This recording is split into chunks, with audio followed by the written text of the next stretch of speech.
მარნეულის მუნიციპალიტეტში 2015 წელს 200-მდე ინფრასტრუქტურული პროექტი განხორციელდა. ამ ეტაპზე დარჩენილია რამდენიმე გარდამავალი პროექტი, რომელიც მომდევნო წელში დასრულდება.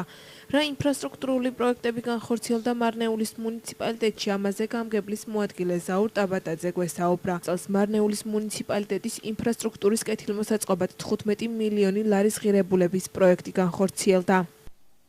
2015 წელს მარნეულის მუნიციპალიტეტის ინფრასტრუქტურულმა სამსახურმა დაგეგმილი პროექტები სრულად შეასრულა და ძალიან კარგად იმუშავა.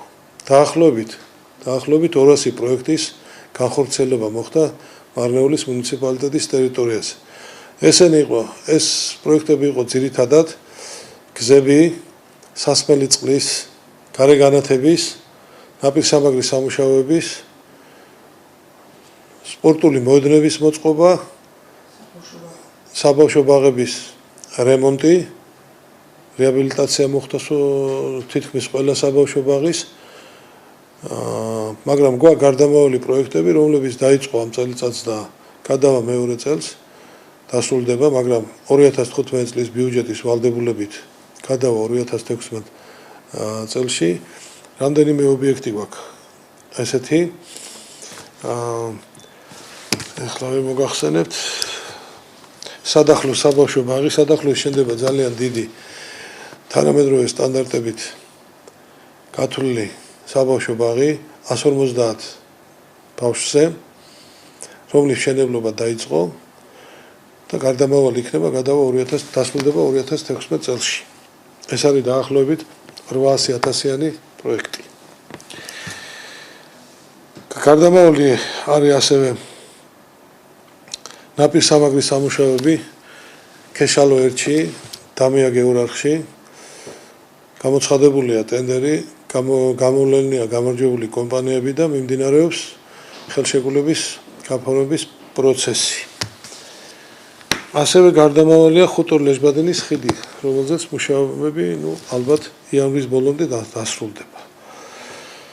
მარნეულში განხორციელდა ძალიან დიდი სერიოზული პროექტები.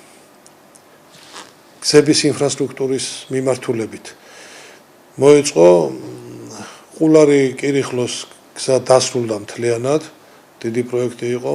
სოფელი თამარისის შიდა გზები, დამია გეურარხის შიდა გზები დასრულებულია სულ ყველა. სადახლოში გაკეთდა 2 ეტაპად არის ეს სამუშაოები. პირველი ეტაპი დასრულებულია სასმელი წყლის რეაბილიტაციისა და მეორე ეტაპი განხორციელდება 2016 წელში. ასევე განხორციელდა ყაჩაღანის ესეც 2 ეტაპად იყო გათვლილი, მაგრამ ნაწილი დაფინანსება მოხდა რეგიონალური განვითარების ინფრასტრუქტურის სამინისტროდან და შევედით ჩვენ დანარჩენი დაახლოებით 300.000 ლარით ადგილობრივი ბიუჯეტით და ეს პროექტი სრულად დავასრულეთ. ანუ 2 ეტაპი შესრულდა წელს. გარდა მაგისა განხორციელდა სოფლის დახმარების პროგრამით გათვალისწინებული პროექტები. მარნეულის მუნიციპალიტეტი დაგეგმილი იყო 2015 წლისთვის არაფინანსური აქტივების ზრდა, ასე ქვია მას, ინფრასტრუქტურული პროექტების განვითარების მიმართულებით 15 მილიონ ლარზე. სამუშაოები სრულად შესრულებულია და დასამთავრებელია სულ 3 ობიექტი, რომელსაც წლის ბოლომდე აუცილებლად დავასრულებთ, ასე რომ ახალ წელს ხვდებით აბსოლუტურად წელგამართულები პირნათელი ქვეყანასთან, ხალხთანაც და ასეთივე ტემპით გავაგრძელებთ 2016 წელს.